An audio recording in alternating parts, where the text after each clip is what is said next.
नमस्कार, मेरा नाम प्रवीण अलावत है। आप 90 डिग्री देख रहे हैं। सतलोक आश्रम की कार्यप्रणाली को लेकर जो साधु दास ने बड़े खुलासे किए थे, अब उसमें जो नई रिपोर्ट हम आपके सामने है लाने वाले हैं, वो पूरी तरीके से सनसनी मचा देगी। पूरे हरियाणा में ही नहीं, पूरे हिंदुस्तान में इस चीज़ की बहुत बड़ी हाइप क्रिएट की गई कि हजारों करोड़ रुपए सतलोक आश्रम की तरफ से वो बाढ़ग्रस्त जो गांव हैं उनको दिए गए। गरीबों के मकान बनाने को लेकर बहुत सारी हाइप है वो क्रिएट की गई। लेकिन जो साधु दास ने बताया वो हैरान करने वाला था कि आखिरकार हजारों करोड़ रुपए जो मैनेजमेंट दावा कर रही है लोगों की मदद के लिए उन्होंने किया, आखिर सतगुरु रामपाल जी महाराज के आदेशों की धज्जियां उड़ाते हुए भी, जो साधु दास के मुताबिक संत रामपाल जी महाराज ने जो आदेश दिया था कि साधु दास का घर पहले से भी अच्छा है वो होना चाहिए, तो क्या मैनेजमेंट ने संत रामपाल जी महाराज के आदेशों की भी धज्जियां उड़ा दी थी? अब इस मामले में जो नई अपडेट सामने आ रही है वो इस प्रकार है। बहुत सारे लोगों ने इस तरह की चीजें करने की कोशिश की कि क्या साधु दास झूठ बोल रहा है, क्या साधु दास आश्रम से जुड़ा हुआ व्यक्ति नहीं है। तो आप स्क्रीन पे भी देख पाएंगे, स्क्रीन पे आप देख पाएंगे ये सार शब्द के लिए परीक्षा पत्र है, वो सतलोक आश्रम की तरफ से दिया गया है, जिसमें सदस्यता नंबर 36108 ये साधु दास का सार शब्द के लिए जो परीक्षा पत्र होता है। जो पुराने भक्त हैं वो इस बात को समझ जाएंगे, जिनके पास प्रथम मंत्र है या जो दूसरा सतनाम मंत्र है शायद उन्हें इसके बारे में नहीं मालूम, लेकिन जिनको सारनाम मिल चुका है वो इस पत्र को देखते ही है वो समझ जाएंगे। इसमें नीचे जो मैनेजमेंट कमेटी है सतलोक आश्रम है उनके नंबर लिखे हुए हैं।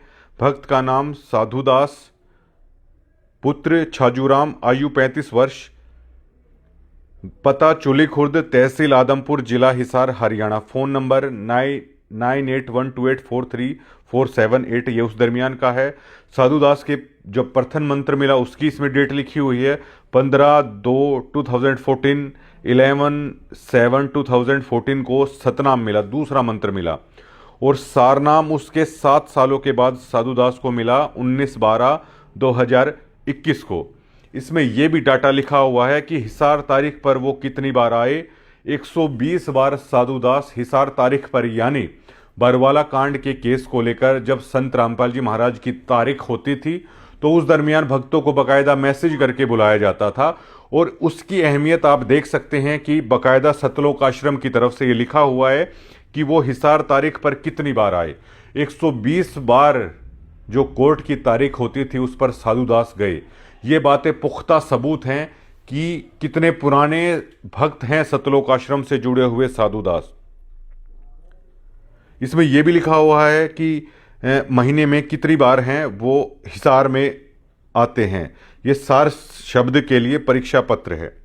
तो ये उस बात का पुख्ता सबूत है कि सार नाम जिन्होंने प्राप्त कर लिया, जो सतलोक आश्रम से जुड़े हुए हैं, उन लोगों को पता है कि सार नाम प्राप्त करने के लिए बहुत सारे साल लगते हैं, बहुत सारी अग्नि परीक्षाओं से गुजारते हैं आश्रम वाले। मुझे ये नहीं पता कि महाराज जी गुजारते हैं या ये लोग गुजारते हैं, लेकिन बहुत ड्यूटियां लगाई जाती हैं, बहुत जिम्मेदारी नहीं कहेंगे हम, बहुत काम लिया जाता है इसके बाबत भक्तों से। उसके बाद है ये सारनाम है वो दिया जाता है। अब जबकि हमारे इंटरव्यू के दौरान साधु दास ने ये कहा था कि गुरु महाराज ने आदेश दिया था कि उनका घर बनवाया जाए। घर पूरी तरीके से आग में तहस नहस हो चुका था, जो उनका आशियाना था वो उजड़ गया था, लेकिन उसके बावजूद भी संत रामपाल जी महाराज के आदेशों की धज्जियां उड़ा दी गई। ऐसा नहीं हुआ। जब साधु दास ने हमें इंटरव्यू दिया उसके बाद सतलोक आश्रम की मैनेजमेंट की नींद टूटती है, उनके कानों पर वो जू रेंगती है और साधु राम से संपर्क करके ये कहा जाता है कि आप हिसार आ जाइए। साधु दास ने यह कहा है कि भगत जी आप गांव में भी आ सकते हैं, और कमेटी के जो लोग हैं वो सरपंच के माध्यम से किसी भी चीज के लिए जाते हैं तो वो चले जाते हैं। और एक शख्स हैं जो साधु दास ने, मतलब मनोज सिसाए नाम के हैं, जो शायद इनका वहां पे अन्नपूर्ण मुहिम के कुछ पद है इनके पास, वो देखते हैं। उन्होंने भी साधु दास को फोन करके ये चीज कही है।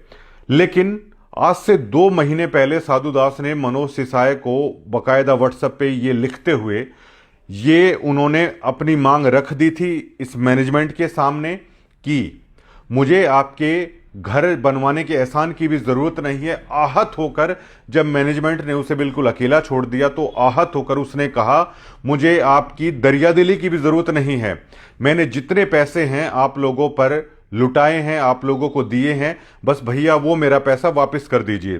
साधुदास मनोज सिसाए को व्हाट्सएप पर लिखते हुए कहते हैं कि देख लो भगत जी, परमात्मा ने ऐसी भक्ति दी है कि परमात्मा संत रामपाल जी भगवान ने मेरा घर जलाकर आप लोगों से दूर कर दिया।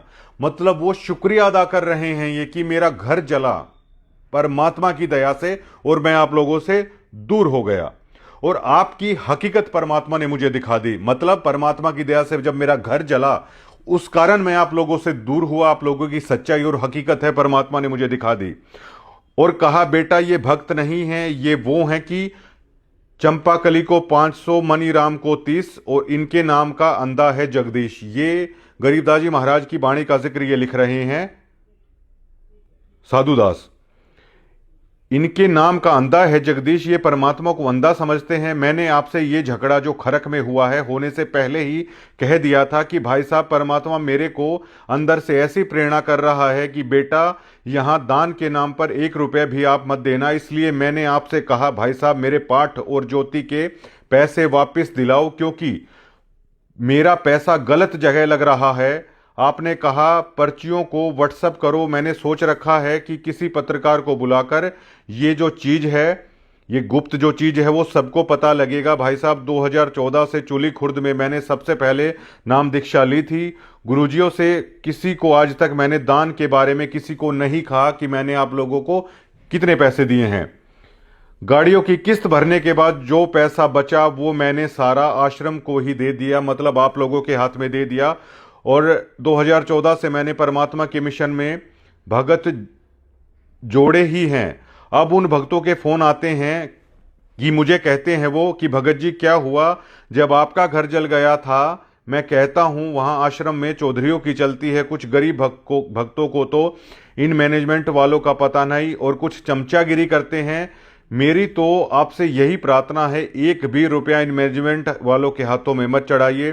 पहले मुझे भी पता नहीं था, दान संकल्प कर लो और परमात्मा आएंगे तो इनके हाथों में देंगे। ये मनोज सिसाए को साधुदास ने बकायदा व्हाट्सएप पे नवंबर में ये लिख दिया था और ये कह दी थी कि मुझे ऐसा लगता है कि मैंने अपना पैसा कुपात्रों के हाथ में दे दिया है और कुपात्रों को दिया हुआ दान है वो कभी नहीं फलता। वो लास्ट में लिखते हैं कि मैं ये चाहता हूं कि आप मेरी पाई का जो पैसा है आप मुझे दे दो, मुझे आपकी घर की भी जरूरत नहीं है कि आप लोग आके घर बनवाओगे, और मैं इस पैसे को अपना संकल्प करके अपने घर में रख लूंगा। संत रामपाल जी महाराज जी कभी बाहर आएंगे तब मैं ये दान का पैसा है मैं तब दूंगा, क्योंकि आज मेरे उस पैसे का दुरुपयोग हो रहा है। लेकिन 2 महीने के बाद भी सतलोक आश्रम की नींद नहीं टूटी, उनके कानों पर जूं नहीं रेंगी और सब कुछ ऐसे ही चल रहा था जब तक 90 डिग्री ने साधुदास का वो इंटरव्यू पूरे हरियाणा पूरे देश के सामने नहीं रख दिया कि ये साधुदास की कहानी है। ये कुछ ना कुछ हमें ओ माई गॉड नाम की जो एक फिल्म थी जिसमें अदाकारी की गई थी परेश रावल की तरफ से, और उसमें इसी तरह का कुछ कहा गया था उस आश्रम की मैनेजमेंट को लेकर कि मैंने जो जो पर्चियां दी हैं वो सारा पैसा है, अब मेरा दुकान है वो ढह गई है, या तो मेरी मदद कीजिए या वो वापिस है वो दे दीजिए। इसी तरह साधुदास ने वो पर्चियां भी दी गई, जब वो दान और पाठ का पैसा है सतलोक आश्रम को दिया मैनेजमेंट की तरफ से, जो पर्ची है वो उन्हें दी गई। साधुदास का ना तो घर बना और साधुदास ने यहां तक कह दिया जो मेरा पैसा है आप वही भी वापस कर दीजिए। लेकिन आज भी मैनेजमेंट आखिरकार चुप क्यों है? ये वही मैनेजमेंट है जो कई कई हजार करोड़ रुपए ये कह रही है कि मानवता के नाम पे लोगों को हम दे रहे हैं, लेकिन एक व्यक्ति जिसको लगता है कि उन्होंने अपना पैसा आप जैसे गलत आदमियों के हाथ में दे दिया है, वो अपना पैसा वापस मांग रहा है, अपने खून पसीने की कमाई मांग रहा है। वो कह रहा है कि जो गाड़ियों से मैं दिहाड़ी मजदूरी भाड़े का काम करता हूं उससे जो पैसा बचता था ये मेरी कष्ट कमाई है जो मैंने आप लोगों के हाथों में दी है, मेरा वही पैसा मुझे आप दे दीजिए। वो ब्याज भी नहीं मांग रहा है। मुझे ये लगता है कि मेरा पैसा सही लोगों के हाथ में नहीं है, उसका आप दुरुपयोग कर रहे हो। तो ये मैनेजमेंट बड़ा दिल दिखाते हुए साधु दास के घर पे जाके उसकी पाई पाई का हिसाब आखिरकार क्यों नहीं कर देती है। हम इस मैनेजमेंट से बार बार गुजारिश करना चाहेंगे कि आप साधु दास ने जो कहा है उसका जो हिसाब है, उसका जो हक बनता है, आप उसके गांव में जाके उसके हाथ में सुपुर्द कर दीजिए।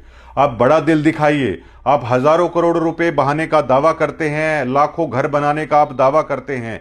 एक व्यक्ति अपने हक का पैसा मांग रहा है, आखिरकार आप उसे देते क्यों नहीं है। इसके पीछे देखिए दोस्तों, अब बहुत सारी चीजें ये कही गई कि सत्यलोक से आ रहा है। भैया आपके पास तो सत्यलोक से आ रहा है। एक व्यक्ति अपने हक का पैसा वापस मांग रहा है, आपने उससे पैसा भी लिया, उस पैसे से आपने जो करना था वो भी किया, बिना ब्याज के वो मांग रहा है, उसका पैसा आपने बरत भी लिया है, आप उसको उसका पैसा वापस कर दीजिए। लेकिन सबसे बड़ा सवाल ये खड़ा होता है कि हजारों करोड़ों रुपए बहाने वाली मैनेजमेंट आखिरकार इस पर चुप क्यों है, आखिरकार उसने ऐसा किया क्यों नहीं मांगने के बावजूद भी। क्योंकि देखिए, अगर इस तरीके से भगत सच्चाई खोलने लगे, इस तरीके से अगर पैसा अपना वापस मांगने लगे, तो जो मौज उड़ाई जा रही है वो फिर कहां से होगी। साधु दास के मुताबिक जो उसके पैसे का गलत प्रयोग किया जा रहा है वो आखिरकार कैसे होगा, ये सभी चीजें बंद हो जाएंगी। और ये पहली बार किसी भगत ने खुलासा किया है कि कितनी खून पसीने की अपनी कमाई सतलोक मैनेजमेंट को दान के नाम पर ये लोग देते हैं। लेकिन इनकी आंखें इस कदर बंद कर दी जाती हैं सतलोक के नाम पे कि ये आपके चंदे के पैसे से नहीं हो रहा है, ये सतलोक से आ रहा है इतना सारा पैसा। लेकिन साधु दास ने 2 लाख दान दे दिया होगा, 3 लाख दे दिया होगा या 4 लाख दे दिया होगा, लास्ट 5 लाख दे दिया होगा, 10 से ऊपर तो नहीं जा सकता। लेकिन इतना पैसा भी मैनेजमेंट से दिया नहीं जा रहा है। इससे आप अंदाजा लगा सकते हैं कि सत्यलोक के नाम पे जो खामोश कर दिया गया है, सच्चाई से इतर कर दिया है भक्तों को, उन्हीं के दान देने के बावजूद भक्तों पर यह एहसान कर दिया गया है कि ये आपसे पॉसिबल नहीं हो रहा है, ये सत्यलोक से आ रहा है। ये पूरी जो फिल्म पर्दे पर चली हुई है उसका दी एंड हो जाएगा। अब ये हरियाणा पूछना चाहता है इस सतलोक मैनेजमेंट से, 90 डिग्री सतलोक मैनेजमेंट से पूछना चाहता है, आप इस मुद्दे पर खामोश क्यों हैं, क्यों आप साधु दास को बुला रहे हैं। आप बड़ा दिल दिखाते हुए साधु दास के पास जाइए। वो आपका एहसान नहीं लेना चाहता कि आप उसका घर बना के दे दे, क्योंकि आप पहले ही उसने दावा किया है कि संत महाराज के आदेशों की धज्जियां उड़ा चले हैं। जितना पैसा उसका बनता है उसके पास सबूत है उन पर्चियों का। आप साधु दास का जो मेहनत का पैसा है आप उसके हाथ में दे दीजिए, तब जाके हरियाणा के सामने ये चीजें आएंगी कि आप लोगों का मैनेजमेंट बहुत बड़ा दिल है, रखती है। अगर ऐसा नहीं होता है तो आज भी पूरा हरियाणा इस मैनेजमेंट से पूछना चाहता है कि आखिरकार क्यों ये मैनेजमेंट ऐसा कर रही है। धन्यवाद।